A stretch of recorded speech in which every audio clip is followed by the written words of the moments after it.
fireworks tonight. We'll watch the show. We'll watch it over there. So you here with some friends? Yeah, just some people I know in the community. Excellent. Yeah. So you're from around here? I was born in Claremore, but I mean it's Tulsa, you know. That's close. It's in and out, you know. Yeah. You spend most of your life going in between Claremore and Tulsa. Yeah, if you're from Tulsa, that you know Claremore is basically Tulsa. Yeah. Okay. So Jesse, the question we're asking people today is, what do you do when there's finally nothing left to do? Like to-do list is done, maybe even 5-10 minutes at home. What do you gravitate towards? I usually read. I like a good book. Good mystery, good love story, good horror, good murder mystery. Like I like to read. That's usually my like calm down, like wind down thing. You know, all my stuff's done for the day. Like I ain't got nothing else to do. It's time to wind down and get towards bed. Like I like to read. Puts my mind at ease and like Gives you a chance to decompress. Yeah, decompress and lose myself in another world. I got to worry about tomorrow's problems, tomorrow's bills, whatever. I'm like, who killed Kathy?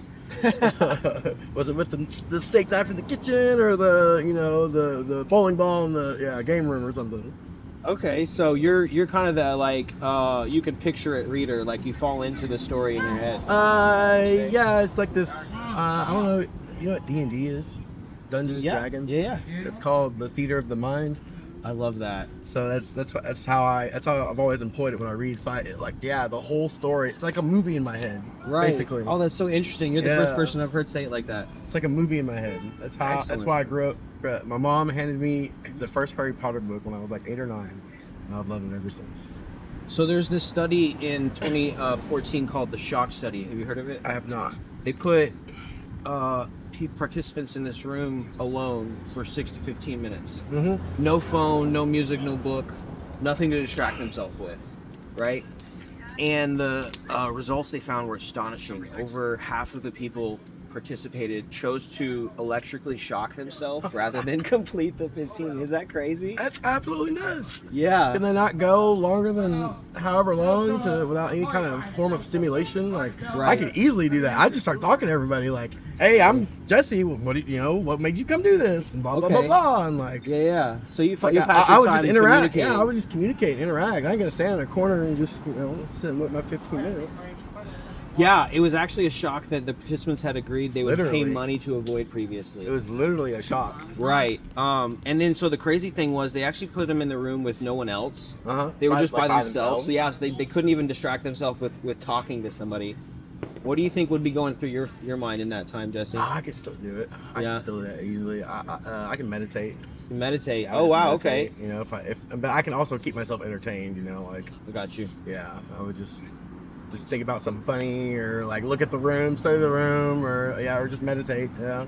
So when you say meditate, when you sit still, and what kind of goes through your mind in that time? Well, I try to do the classic clear your mind, like just white noise and like just focus on your breathing and like you like enter into the flow state. Yes. And then when you do that, time passes by so quickly from your perspective that like before I close my eyes and I'm like, hey, it's time. That's amazing. Yeah. I think most people struggle with that. So last thing, there's a phone habit theory that we just kind of reach for our phone with every pause in life, right? Stop at the red light, waiting for coffee, last one before bed. And we just kind of unconsciously fill that time. We don't consciously reach for the phone and choose it. We just do it without thinking about it. And I think the theory is that those unconscious habits building up over time creates the inability to, like you say, what comes naturally, that's okay. It's actually really good. We'll still hear everything fine. So, like you said, I think that most of us maybe struggle with those moments to kind of clear our mind. I mean, how old are you? I'm 34. I'm 33. Like, I grew up without phones. Like, I know how to, like, I grew up without technology.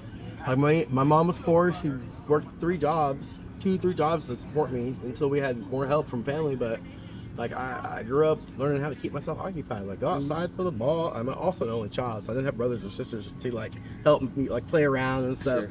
So, like, play with a ball of string, go out and shoot, throw the ball around, like, keep yourself watch a little TV or read it. That's when I discovered reading, and that's what finally took up most of my time. But I also grew up in the woods, like you just go out in the woods. Like, there was no phones, couldn't watch TV all that often. Perfect. Well, I appreciate your time. Yeah, I appreciate your questions and water. Certainly, yeah. Let's see how many friends you got. We'll see you in a I couple. got like 3 or 4 over there.